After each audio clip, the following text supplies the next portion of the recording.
Welcome to this afternoon's NAESP webinar for aspiring principals on essential skills to prepare for school leadership. With us this afternoon, our speakers are Allison Apsey. She's the principal of Quincy Elementary School in Zeeland, Michigan, and Kim Taylor, principal of Curran Early Childhood Center in Dedham, Massachusetts. So let's begin with our speakers. Good afternoon, everyone. My name is Kim Taylor, and I'm glad to be with you this afternoon for this webinar. We're going to be talking this afternoon about the essential skills to prepare for school leadership.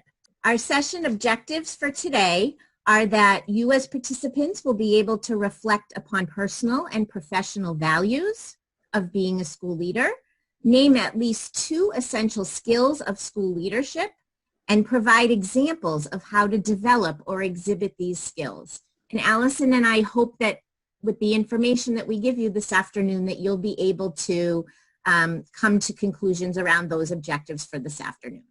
Well stated, Kim. Thank you. You're welcome. So we're going to start with a poll, which Honor is going to help us to run. And the question on the poll is on the screen in front of you. Which of the following values and skills do you feel are the most essential when considering a school leadership position? Organization, authenticity, relationship builder, academic preparation, risk taker, innovator or change agent, and lifelong learner. So we're going to ask you to take a moment to fill that out, and we will give you the results of that to move on.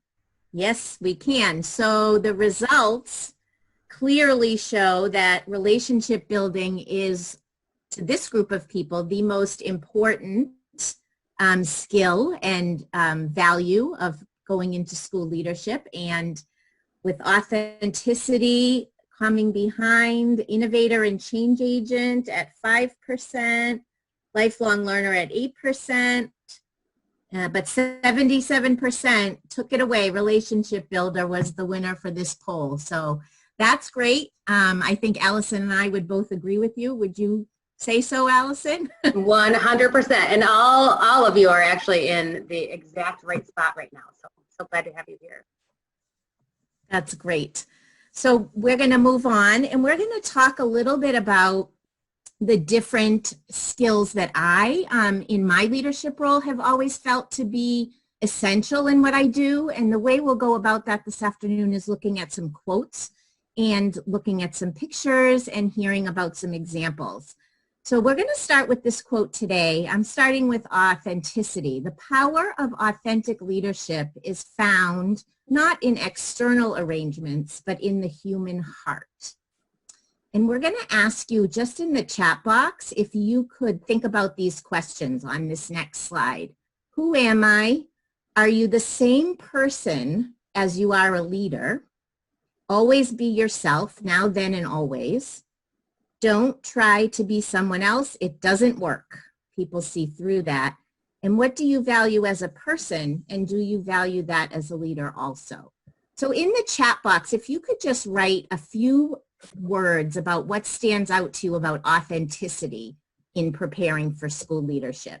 We'll watch the chat box and the thoughts that people have on authenticity.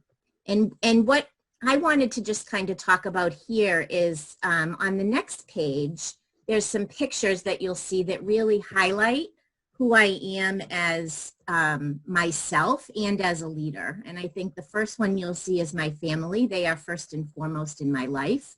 They probably certainly sometimes would say that wasn't true, that my job comes first. And the other pictures that you'll see there, one example that I had through my leadership time is that a couple of years ago, my dad was very sick, and you can see a picture of him down in the corner. And throughout that entire process of his illness and his passing, I was very upfront and authentic and honest with my staff about what was going on, and actually shared with them daily updates because I felt that that was who I was, and that's who I really needed to be during that time, is that I didn't try to hide behind something. It was part of my life and who I was. And that piece really was a clear example of how I felt I was showing authentic leadership. It was who I was, it was what was going on in my life, and I wasn't trying to hide anything from anyone. And the other couple of things you'll see there, Allison, if you want to click on the video, this is We're going to need somebody to pick up there. me being myself during Dr. Seuss Week and reading my students on Read Across America Day from the roof of the building in a cat and hat costume. The important thing about this is that there are certainly principals in the state, in the world, who wouldn't do that. That isn't who they are. And they wouldn't think about even trying that. So I think it's really important that, you know, you'll hear lots and lots of ideas and you'll hear lots and lots of things that other principals are doing, but it's really important that you are the person that you want to be in your leadership role, because if you try to do things that aren't who you are, people will see right through it. And, you know, you might not want to dress up in a crayon costume, and that's just who I am. And the authenticity piece is huge for me, very close to the relationship building piece. So I encourage you to think about who you are as a person and how that translates into a leadership role that you might have one day. And there's a lot of great comments. Yeah. Yeah, okay. Yeah, so Angelica wrote that she believes people follow leaders and not titles. And being authentic is very important. Beth said, I am who I am at all times. I'm transparent and always there for my husband, kids, colleagues, students. I'm a leader and not a boss. I'm a learner, and that means learning from my staff.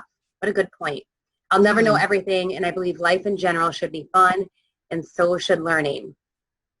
And then just one last comment. I think it was Amanda said, you spend so much time working in your schools daily, you have to be your authentic self. It would be so tiring to keep up a facade and to keep a facade in place for that much time, which is so true. Mm-hmm. Yeah, I think one thing to piggyback on that is that, like, I'm a person who wears my feelings on my sleeve, basically. So people really know who I am, and if I'm not having a great day, which I think is really important, because as someone mentioned, if you're not, you know, people will see right through that. And I think it's really important to just remember. Somebody else might not be the type of leader that or person that shares their feelings a lot, and that's okay too. So we're going to move on to the next skill. And the quote that I chose for this is in line with what the poll showed us today. So I'm glad to see that we have matches going on. The fundamental pillars of school leadership are relationships. Nothing substitutes for building and nurturing them. And all of you in the poll almost felt like relationship building was first and foremost. And I truly believe that, you know, we can't get any of our work done if we're not forming relationships with people. So we can move on, Allison. And these are kind of my thoughts about relationships. They need to be first and foremost. And one thing I learned in not such a great way in one of my principalships is that people need to come before their positions. And I actually had a prior supervisor say to me, positions before people. And, you know, I'm not working in that district anymore. And that had a huge effect on me, that I couldn't do what I needed to do unless relationships could come first. So I always encourage you to remember to get to know people before their positions. For me, it's beginning, middle, and end all the time. And if I forget about that, that's when I find myself in a really bad place for whatever reason. And on the next slide, I want to just highlight the point of all stakeholders all the time. And it's not just about relationships with kids. It's not just about relationships with families or staff or colleagues or the community. It's everyone all together all the time, beginning, middle, and end. And this just shows some examples of the relationships that I've formed in my new position that I'm in my second year in, and how important all of those stakeholders are in what we do every day. I love these pictures, Kim. Oh, thanks. Before we go on to that next slide, Allison. I just want to make sure we check in and see if there's anything that people wanted to say about ways that they have felt in your current position, whatever it might be, that you felt a negative opportunity or a scenario where relationships clearly didn't come first and how that affected you. So if you have an example and you want to type that into the chat box, that would be great. I see that there's a lot of comments still about authenticity. Oh, someone said that the teacher's room, so the staff lounge, and that can be a hotbed for some negativity. Yeah, absolutely. Administrators who have little trust and micromanage everything, lack of communication, especially now that we're not able to physically be together. Oh, yeah. I know. And you know what? That's a really interesting point, Allison, that you bring up. I was saying a little earlier that this situation that we're currently in even highlights these particular skills and values more for me. The relationship building piece is huge. You have to do it differently, but you have to keep doing it. And, you know, we're all tired and we're all exhausted but you know what? I'm showing that to my staff. So there's the authenticity piece. Right. Like, if I'm tired, I'm tired. And if I'm having a bad day, if they ask how I am, I tell them. So these values that I have and values that people have coming into a role, like as I said, should be all the time, and regardless of the circumstances. But this has just highlighted it for me even more so because of the times that we're currently living in. There's a lot on here about micromanagers. It sounds like people are having lots of experiences with micromanagement. Oh, and there's a question about starting a new leadership position during this pandemic. How would you suggest building relationships? That's really, I wish I could talk to that person who wrote that. I think, you know, the way in which the district that you're going to is choosing to reach out to staff is really important, making sure that you're understanding of how the communication goes in that district and connecting in any way that you possibly can with people. That doesn't necessarily mean online. If you can get a hold of their phone numbers and call them and have a conversation with them, send them a letter, send them a note, a postcard in the mail, send them an email. If you can get that contact information. I know when I enter new leadership roles, I always do an entry plan. So I have entry interviews with every staff member, and that could easily still be done virtually or on the phone, just picking some questions that you could ask to every staff member, the same questions, so that you can gather some data and see. And in those questions, there's definitely questions about who they are. Those are my first questions when I talk to people, is finding out who they are, pushing the papers aside and saying, who are you?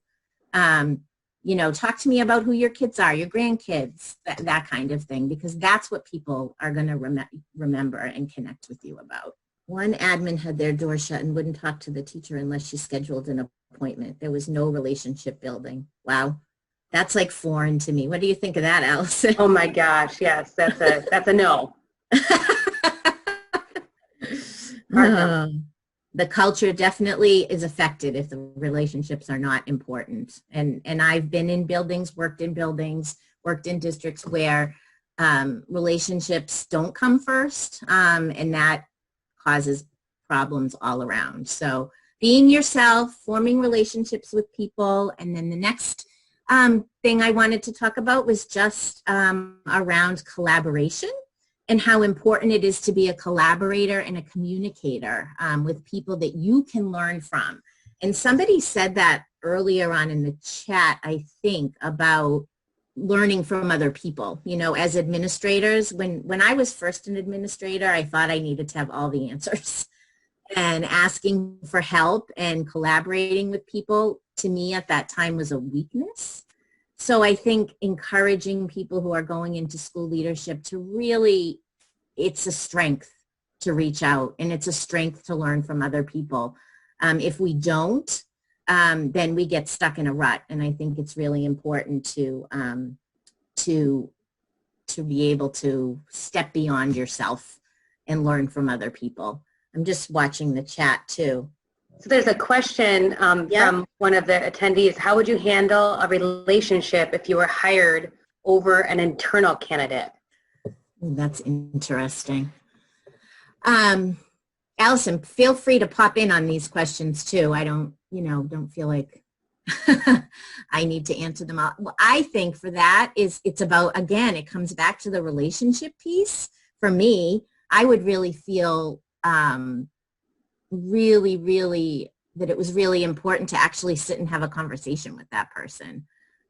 As difficult as it might be, because they probably, who knows if they're upset or angry, but again, it's about forming a relationship with someone, not trying to say why you should have got, you got the position and they didn't, but trying to see how they're feeling about it, especially if they're a staff member. They're going to be your staff member.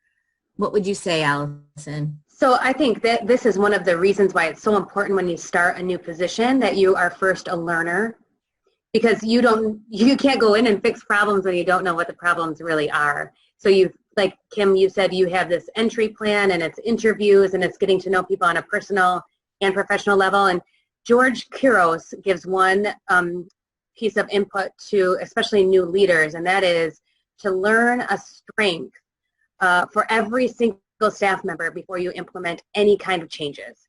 And so I think that could be helpful even in this situation where you're hired over an internal candidate. If you learn about a strength of that internal candidate and then go to them for help and empower them, I think that could help turn the relationship around. Mm-hmm. And also piggybacking on that is finding out what it is that they would like to do. Like there's something that you can give them that empowers them also, whether it's related to their strength or just a personal interest that they have that they might want to pursue in the building. And I see a question about how to keep a balance in the personal and professional relationships. For me personally, and then I'll let Allison kind of chime in, is that I'm the type of person, because I'm who I am, is I say to people like, there's a boundary, like I can't do that with you. Or,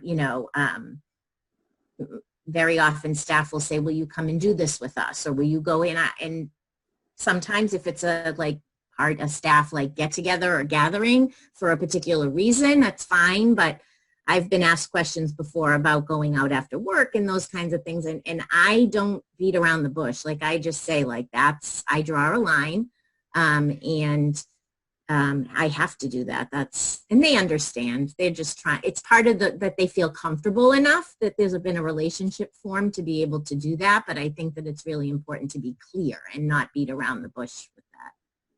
And I think like one of the things that is helpful is to not have any kind of outright favorites within the staff. So if you're building relationships as equally as possible with all of the staff members and you don't exclusively hang out with any particular group, you can avoid some of that overlap between the personal and professional. Like if I go out with the staff, I leave before anybody else leaves, and that they just know that, and that's just the way it is, and it's just helpful to not cross those boundaries.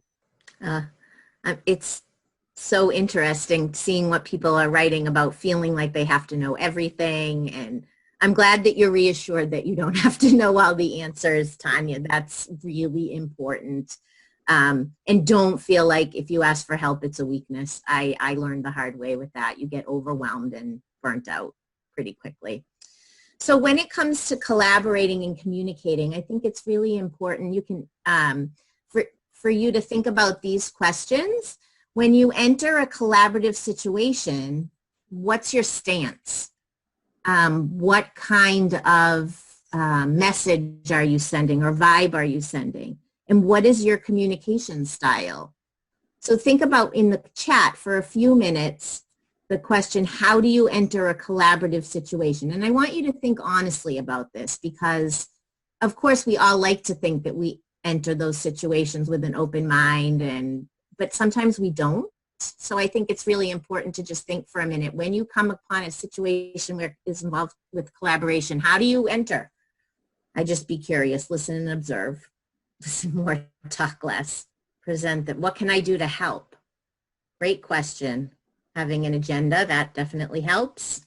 Kathy, that's great that you're willing to admit that this is something that you need to work on. I think that that's a great reflection. Lots of listening and reflecting. So that's a great place to be. And I think when you are collaborating and communicating, always keep in mind it's for students, for growth, and for change. Your collaboration should always be for students first. All right. And this just shows some pictures. The one important point I'll make here, and we're going to have to move on pretty quickly, is that when you are collaborating and communicating, I strongly encourage you to step outside your own world. I've been an administrator for 15 years, and it wasn't until 2 years ago that I really stepped outside my own world, my own district, my own people. And you can see there in the bottom right-hand picture is an opportunity that I pursued to do an interview with NAESP, with 2 of the NAESP fellows. And that was completely stepping outside my comfort zone, just going and asking someone if I could do something. And it grew me immensely. It was 1 hour of my life, but it grew me as a professional tremendously, because now I have those people as resources and feel really blessed that I've expanded my world. It's just like when I attended the National Principals Conference. Like, I feel like I opened my world tremendously, and I never would have done that before. So I think when it comes to learning and growing and collaborating, think about outside of your own self, because that's how we grow.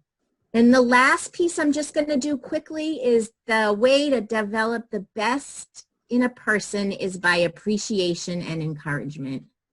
And when you go into a leadership role, always remember that the people that you work with need to be appreciated for what they do. And we as leaders sometimes get so caught up in everything that we have to do, all of our responsibilities, and can forget that, just to say a simple thank you for things. And on the next slide, I just think I have pictures. You can skip to the next slide, Allison. These are just some examples of different things that I have done for both my colleagues. The Principal's Corona Survival Kit are kits that I made up and hand delivered to all my principal colleagues that had different things inside, and room service tags I've done with staff, and you can see the different examples of things. And these are things that not everybody could do. It's just not their thing. But this is part of me and who I am as a leader, authentically, and about forming relationships. And people, when they feel appreciated, they'll do more. There's a quote out there that says, those who feel appreciated will work harder. And I think it's really important when you go into a leadership role that you figure out how you're going to appreciate the people that work around you and with you, because that's the way progress is made, and that's the way change is made, when you form relationships and you are your authentic self. Kim, can you share what was in the Corona kit? Someone had a question about that. Oh, sure. I have to think. There were, well, first of all, there was a bottle of Corona beer. Then there was some Tootsie Rolls for we have to roll with the punches. There was some gum that had a little saying that said, we need to stick by each other. There were mints that for thank you for your commitment to your schools. I'm trying to think what else was, lifesavers, because we're all lifesavers for our staff and each other. Tissues in case you need a good cry. So just little, plays on words of different kinds of little things. Okay. Awesome. All right. Thank you, everyone, so much. I'm going to turn over to Allison now for her section of our presentation. Thank you, Kim. Hopefully we'll have time for some other questions at the end, but you'll find that what I am going to share ties right into what Kim just shared. So Kim and I are connected through our national organization and just through social media. So it's been fun to learn from her. But I want to talk about helping others discover the best in themselves, because really at the core of leadership, that's our job. Our job is to help our staff discover the best in themselves, because that is when they're going to be their best selves for students. So there is absolutely no place I'd rather be than right here, right now with you. And I'm gonna play a little song to prove it. Whoops, can you hear? Do you know what song that is?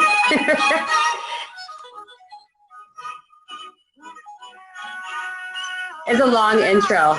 I love this song too. It's Rather Be by Clean Bandit.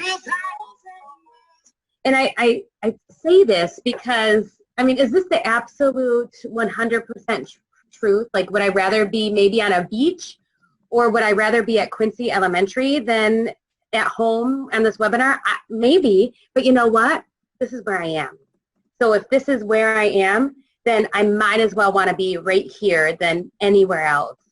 And this is something that I think it's important as a school leader to think about every single day, and how we greet teachers when they enter the building, or like right now, how we greet teachers as they enter a Zoom meeting. Do they know that there is no place that we'd rather be than right there, right then with them? I think we have a responsibility as colleagues, when we meet with colleagues, to help others feel like there's no place I'd rather be than right here with you, because sometimes we have to fake it till we make it. And I think that's okay. We can still be authentic and fake it till we make it. But I think those around us deserve for us to just help them feel like there's no place we'd rather be than right there with them. So this is me, and this is one of my 5th grade teachers, bless his heart. I'm like, I use your picture everywhere, Jesse.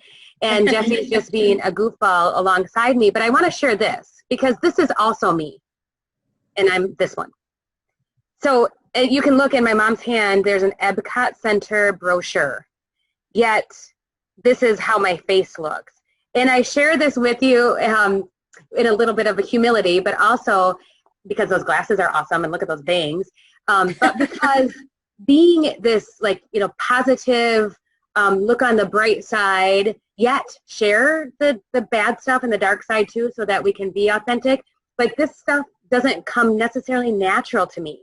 So I start my days with playlists or inspiring YouTube videos, so that I'm able to get my headspace into the person I need to be in order to get the things done. So I focus more on who do I need to be that day than what do I need to do, like what's on my to-do list. And I think that's really important for school leaders to stay zoned in on who do we need to be.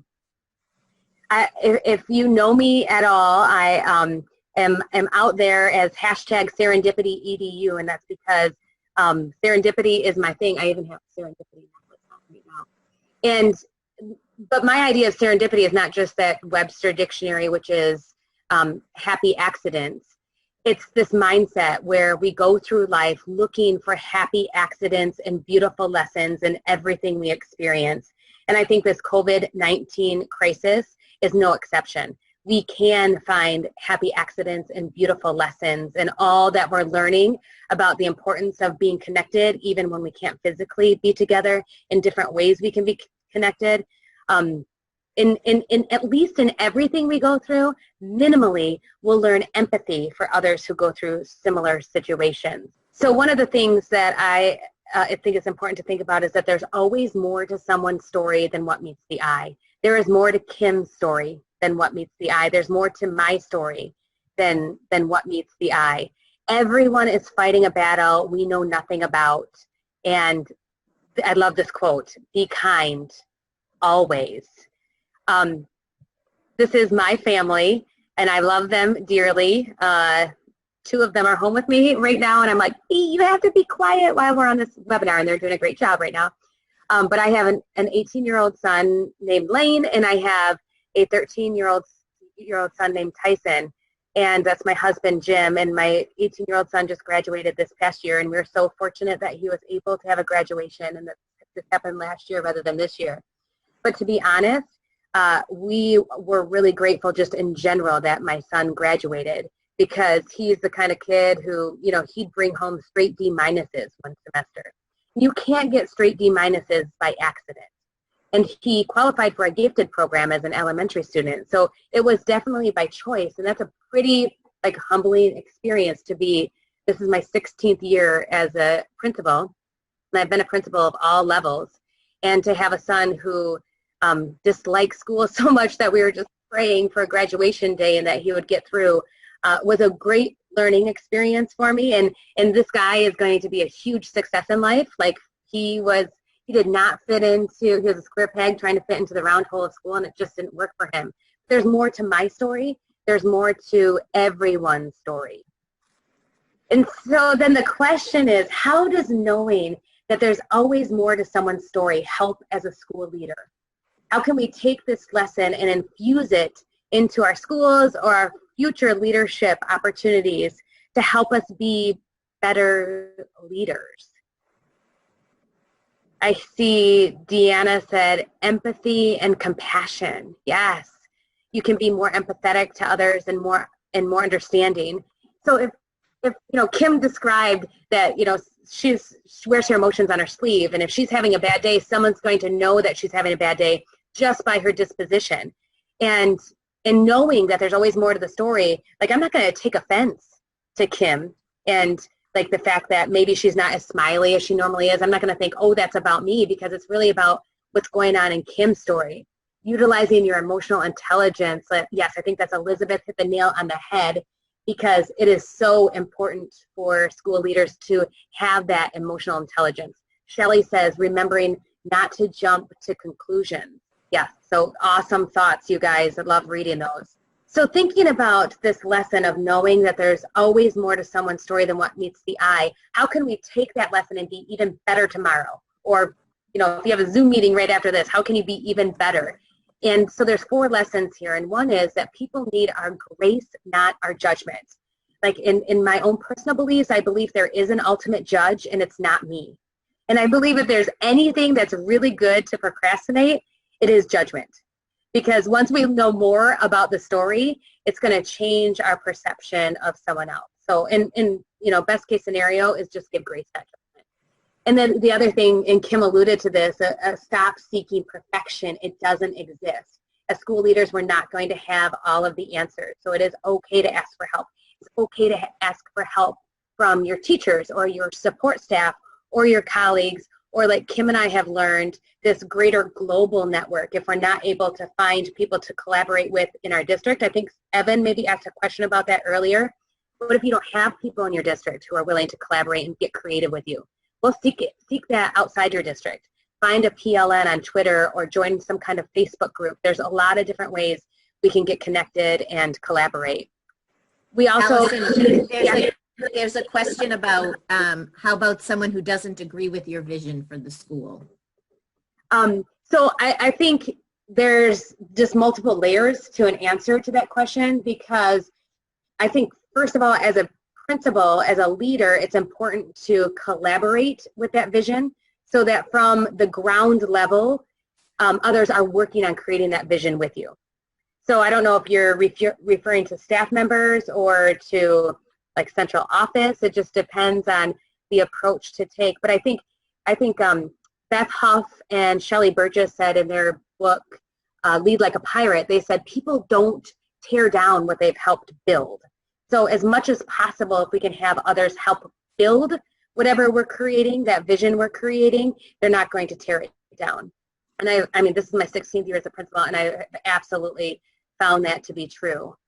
And then one other really important point I want to make here is that as a school leader, it is so hard, but so important to not expect other educators to be like you or like me. So when I first started as a principal, I was thinking like, I mean, this is a no-brainer. Why wouldn't the teachers think the way that I think? And they just won't. It's never going to happen. I'm never going to find a school full of Allison Apseys, and heaven forbid, that would be craziness if that were the case. But others are not going to think like us. So really asking a lot of questions to try to get to, what's the root of their feelings or the root of their thoughts. It's really important, in understanding that they're not going to behave like us. They're not going to act like us.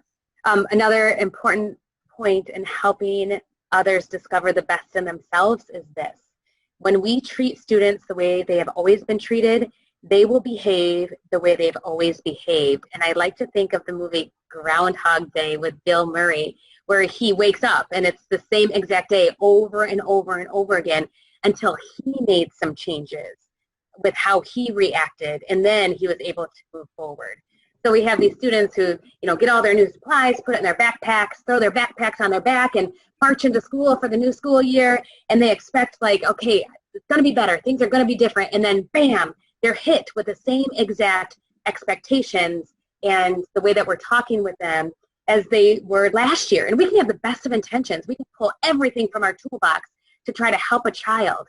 But sometimes until we access new tools or new ways of thinking, we can't help them make that change. And the same is true for staff. If we treat staff the way they've always been treated, they're going to behave the way they've always behaved. And Kim is so humble when she talks about her leadership philosophy. And she's like, this is the way I think, but not the way that everybody thinks. But some of the things that Kim was saying, if you don't think that way as a school leader, you're going to run into a lot of trouble. Because if you're not showing appreciation, like we saw with all the comments, you are not going to keep teachers. You are not going to have staff that is healthy and satisfied in their role as professionals. And so we have to think outside of the box and how can we support staff, especially as they're supporting students who have struggles that we've never really encountered. There's trauma-informed education, and our teachers are trying to meet students halfway, and we've got to meet them. This is the take on that Gandhi quote, change yourself and the world changes. So a few tools to use as a school leader, and this is the power struggle avoider. I definitely recommend using this because when you can even think about when you have a power struggle with a student, you get into this power struggle and either you win or the student wins. And if you win, the student loses. And if the student wins, you lose. And the same is true with staff members. We don't want losers in our school. So let's avoid power struggles by really, like you guys were talking about, listening and really empathizing and getting to know what are these underlying feelings and what's the reason for that. And then this one I love is naive body spray. You cannot find this at Walgreens, but it is something, if you spray it all over, you just assume that everyone wants good things for themselves and others. And if we can walk through our lives just assuming, from our student who's throwing a fit on the floor to our staff member who's throwing a fit in the staff lounge, if we just assume that they want good things for themselves and others, we're going to approach them with a very generous spirit, rather than assuming that they are trying to cause trouble or want bad things. And I joke that you could leave this in the staff bathroom, and Mrs. Grumpy Pants, because we all have a Mr. or Mrs. Grumpy Pants in our school, they can spray it all over, after they use the bathroom, and then just mistakenly they'll walk out assuming everybody wants good things for themselves and others. But that's a really good assumption to make. And then this is an emotions deflector. And in our classrooms, we would always have that one student who, if they were having a bad day, everybody's having a bad day. Or in our schools, that one staff member, if they're having a bad day, everybody's having a bad day. But this is an idea of Allison Apsey, you can keep your own emotions no matter how anybody is behaving around you. And it can be really hard, especially when we're driving and my husband has road rage and is super grumpy. It's hard for me to stay cheerful and positive. But I really actually think about this. This is a rubber deflector that I just wear, and his emotions just bounce right off me, and I'm able to continue along my merry way. And it's just one of those mental tools, emotional tools that can help us set how the school is going to feel, rather than allowing a student who is struggling or a staff member who's in crisis to decide how the entire school is going to feel. So this concept is trauma-informed supports benefit all people, and that means all students and all staff members and all families. I want to just go back to Demetra shared that Hamish Brewer states in his Relentless book that all too often an adult tries to hold a student accountable without ensuring that students maintain dignity, and the situation either escalates or the student shuts down and loses all respect for adults. And I would say that that's true with staff members too. We need to make sure that we're allowing staff members to maintain their dignity, and students, and parents, like angry parents when they come in, like give them opportunities to maintain their dignity. Yeah, that's awesome. So just thinking about, you guys, I'm sure have had some training in trauma-informed practices, but thinking about how someone might choose fight, flight, or freeze over pausing and problem solving. So this is from a TED Talk. So it's just imagine that you're walking in the forest and you see a bear. Immediately, your heart starts to pound, your pupils dilate, your airways open up, and you're either ready to fight that bear or run from the bear, or you just freeze. I'm a freezer. I don't know. What do you guys, fight, flight, or freeze? I'm definitely a freezer. So that's wonderful. If you're in the forest and there's a bear, like that fight, that flight, or freeze can benefit you in the forest when you're facing a bear. But the problem is what happens when that bear comes home every night.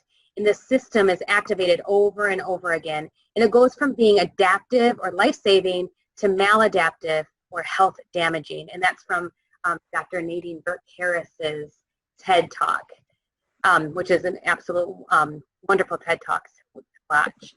So this is from the Whole Brain Child Workbook when we think about how our brain functions, this downstairs brain versus the upstairs brain.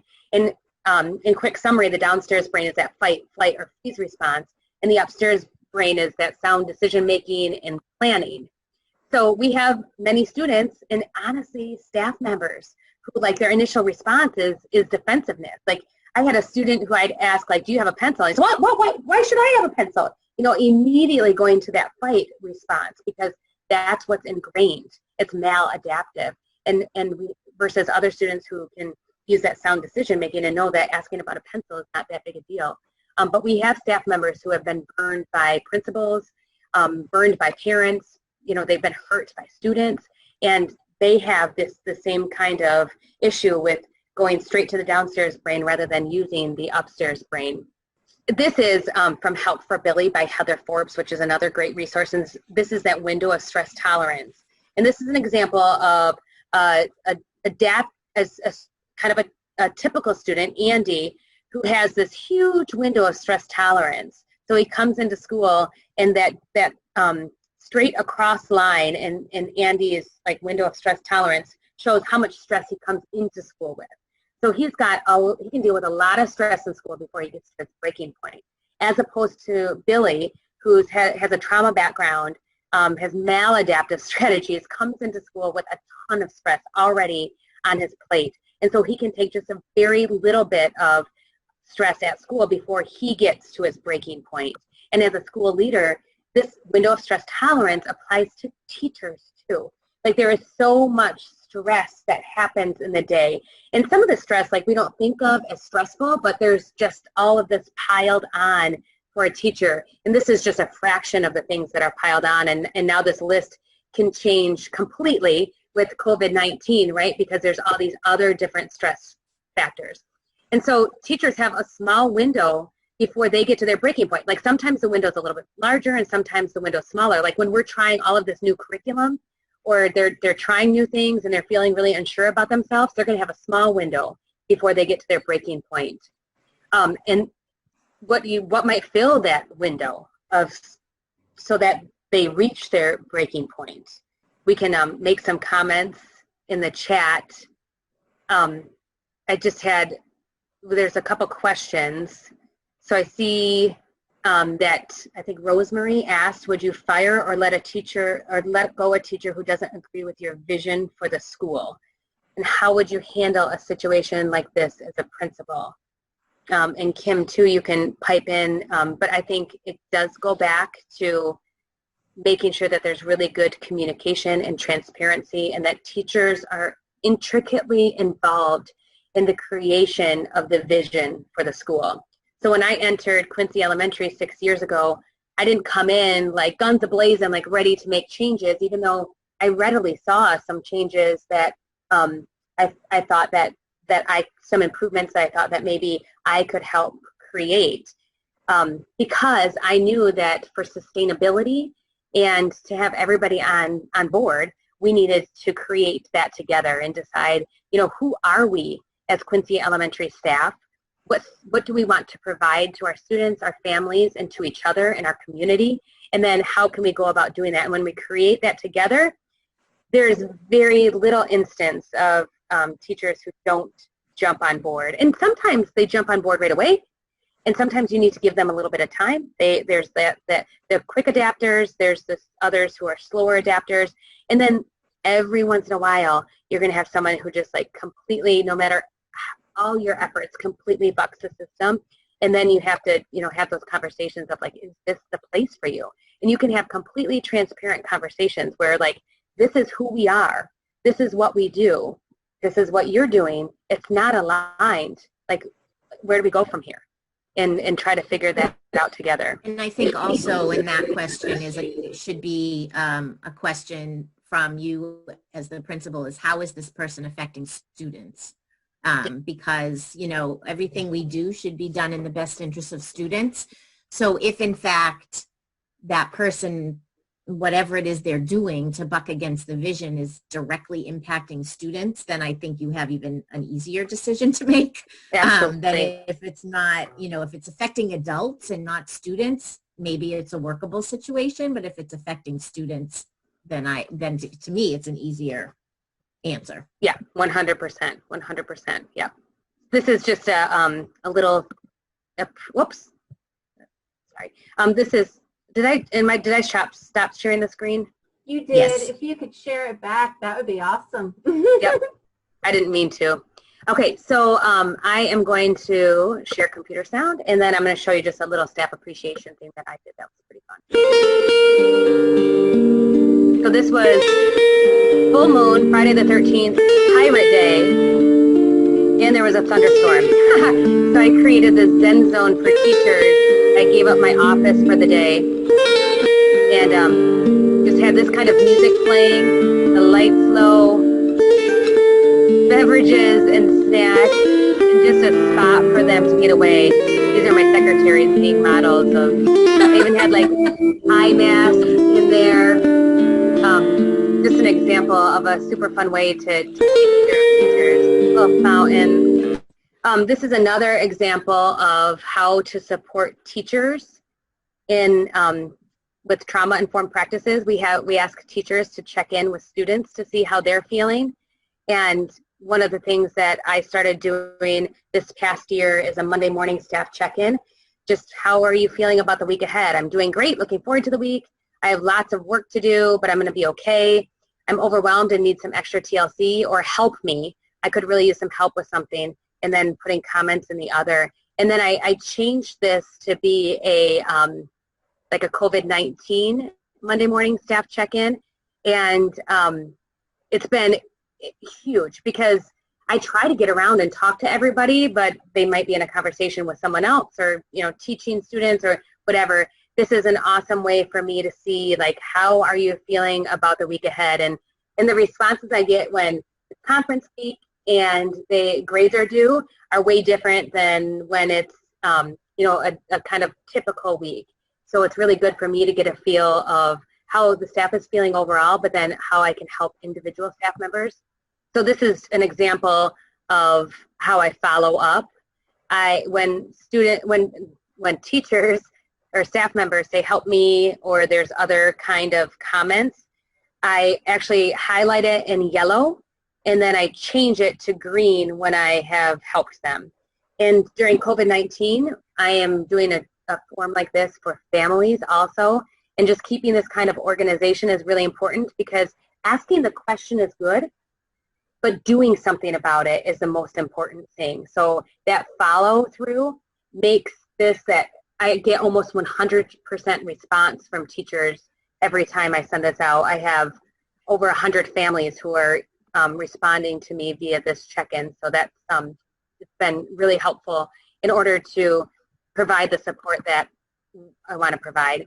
Okay, so we're going to zoom through this really quick, and this is going back to that concept that all behavior is purposeful. It's not personal.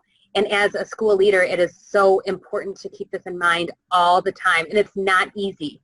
We have to have pretty thick skin because all the problems of the school, they're supposed to, end up on our doorstep if others can't solve it.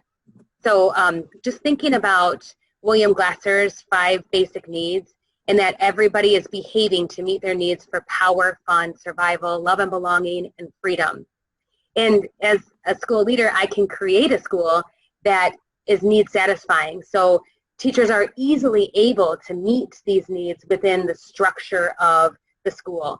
Teachers can make classrooms that are need satisfying so that students are easily able to meet these needs within the structures of their classroom.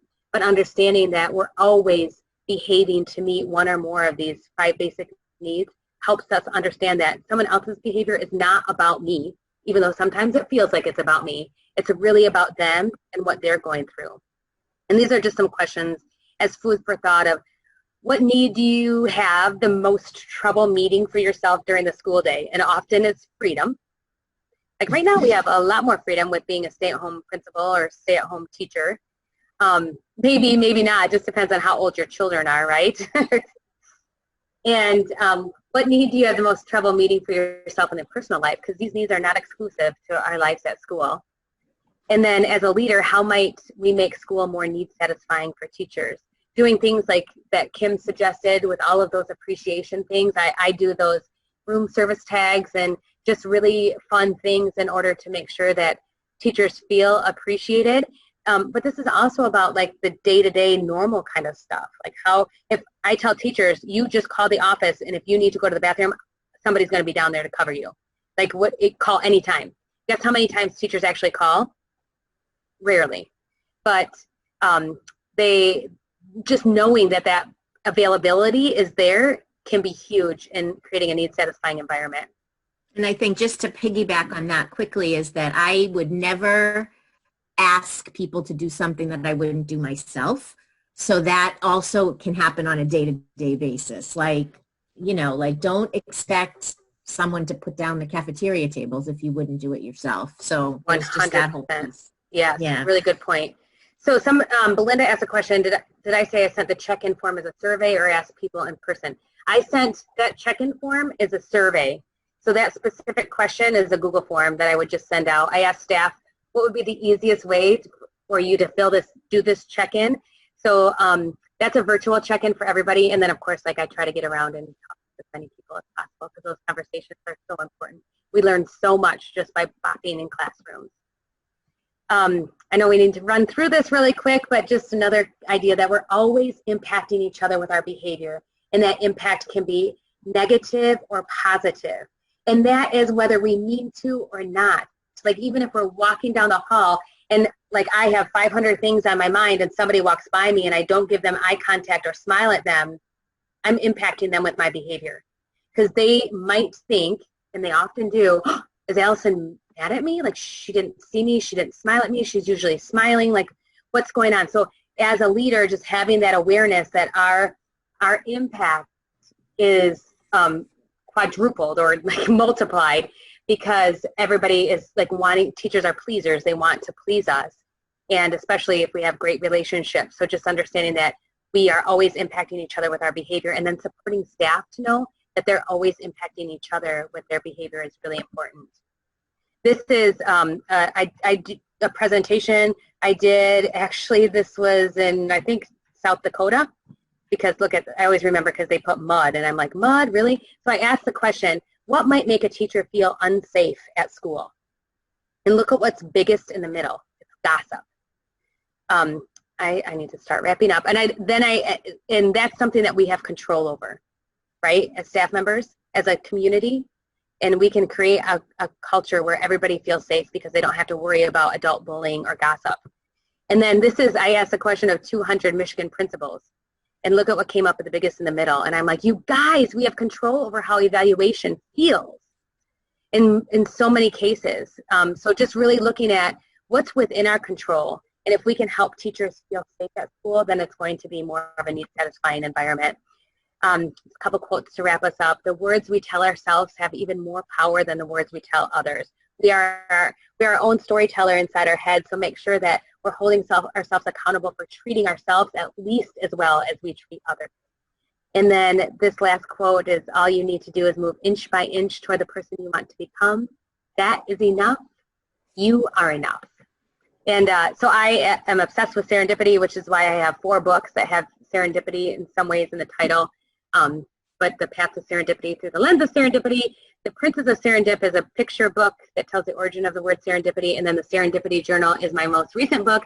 And it's a middle grades realistic fiction chapter book that takes a lot of the concepts I talked about today and puts them into a compelling story for middle grade students. So if you're interested in checking those out, I just wanted to share that with you. And so Kim and I don't know if we have any time for questions, but we are so excited to have had this opportunity to share with you and to learn from you and with you. So thank you so much. Thank you, everyone. It was a great opportunity to be with you this afternoon. And Kim, someone said it was one of the best webinars they've ever been to. So high five. High five. Elbow. Good job, both of you. Good job. Thank you on behalf of NAESP. I agree. Thank you. Bye.